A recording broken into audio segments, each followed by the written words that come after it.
Ibu. Waalaikumsalam. Kenalkan, nama saya Inta Rahmasari dari jurusan Keselamatan dan Kesehatan Kerja Universitas Binawan. Di sini saya ingin mengedukasi singkat tentang bahan kimia berbahaya di warung makan. Warung makan ini menggunakan berbagai bahan kimia untuk memasak dan membersihkan. Jika tidak digunakan dengan benar, maka bahan kimia itu dapat menyebabkan gangguan kesehatan.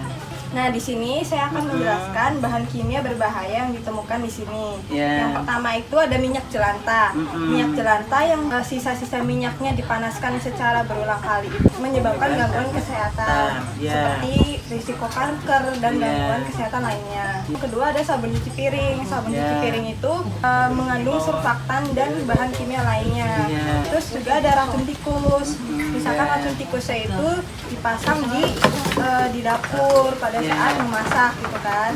Nah, mengandung bahan kimia beracun seperti antikoagulan. Terus ada insektisida, bahan kimia untuk membasmi serangga. Saya akan menjelaskan sumber pajanannya. Yang pertama adalah hirup. Jangan ibu menghirup asap dari kompor, asap-asap dari pas ibu memasak. Terus ada kotak kulit.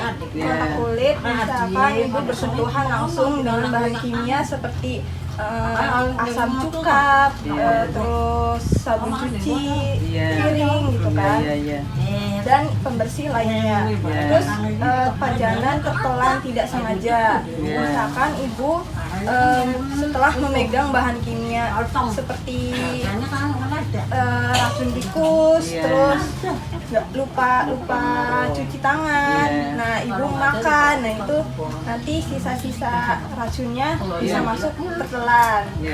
Terus juga terkena mata, terkena percikan bahan kimia, misalkan ibu memasang insektisida ke kecoa gitu kan, itu nanti percikannya bisa ke mata. Terus di sini dampak kesehatannya ada pusing, mual, dan sakit kepala akibat menghirup dari uap bahan kimia tersebut. Terus juga ada iritasi kulit sehingga kulit menjadi kering, merah, atau bisa menyebabkan luka-luka. Terus ada iritasi mata, mata itu bisa menjadi perih, mata merah, berair, atau bisa menyebabkan kerusakan jaringan mata, gangguan pernapasan kayak seperti batuk, asma, terus sesak napas atau radang paru. Terus di sini ada gangguan organ jangka panjang seperti kerusakan hati, ginjal, saraf, dan risiko kanker. Nah, di sini saya akan menjelaskan 5 cara pencegahannya. Yang pertama, gunakan alat pelindung diri seperti sarung tangan dan masker.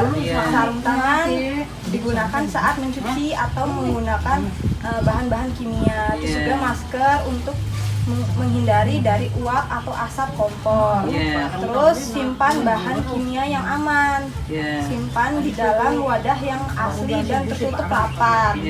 Terus juga jauhkan dari makanan atau jangkauan anak-anak. Terus yang ketiga, baca label dan ikuti aturan pakai.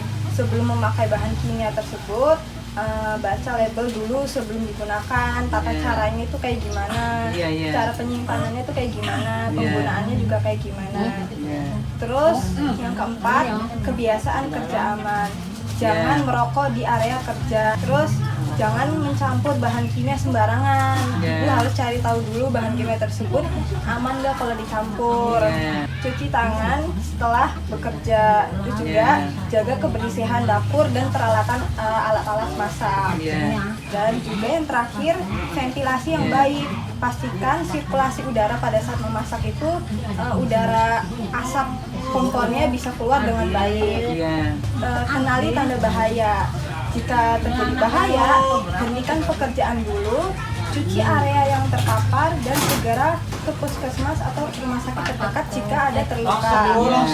Terus juga di sini saya menemukan bahan kimia lain yang mungkin ditemukan. Yang pertama itu ada cuka sintetis, pembeda rasa, terus pewarna makanan, sama pembersih lantai, dan gas LPG, itu bahan bakar. Juga ingat, bahan kimia itu bermanfaat, tapi bisa berbahaya. Gunakan dengan benar. Jadi itu aja ya Bu. Warung sehat, bekerja selamat, pelanggan puas. Wassalamualaikum warahmatullahi wabarakatuh.